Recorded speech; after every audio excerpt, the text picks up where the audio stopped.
Hi guys, ఇవి నేను మీషోలో ఆర్డర్ చేసిన ప్రొడక్ట్స్. యాక్చువల్లీ నేను సజెస్ట్ చేయను, బట్ ఈ ప్రోడక్ట్ అనేది నాకు పర్సనల్గా చాలా బాగా నచ్చింది.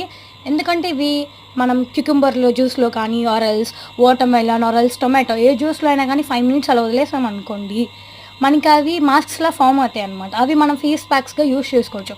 మళ్ళీ వాటిని క్లీన్ చేసుకొని రీయూజ్ కూడా చేయొచ్చు. ఇవి నేను యాక్చువల్గా సజెస్ట్ చేయను, బట్ నాకు నచ్చింది కాబట్టి వీటిది అంటే లైక్ ఎటువంటి కెమికల్ అనేది దీంట్లో ఉండదు. లైక్ అది only like it's like a tissue అనమాట. అది ఓన్లీ టిష్యూ మాత్రమే. ఆ టిష్యూని మనం డిప్ చేసుకోవడం వల్ల అది మనకు ఒక మాస్క్లా ఫామ్ అవుతుంది అనమాట. వీటిని మనం ఇన్స్టంట్ ప్యాక్స్లో కూడా వేసుకోవచ్చు. ఇన్స్టంట్ గ్లో వస్తుంది, న్యాచురల్ గ్లో వస్తుంది, బాగుంటాయి. మీరు నచ్చితే ఆర్డర్ చేసుకోండి, లేదంటే లేదు. జస్ట్ నాకు నచ్చింది కాబట్టి ఇది నా పర్సనల్ ఒపీనియన్ అనమాట ప్రోడక్ట్ పైన, అంతే.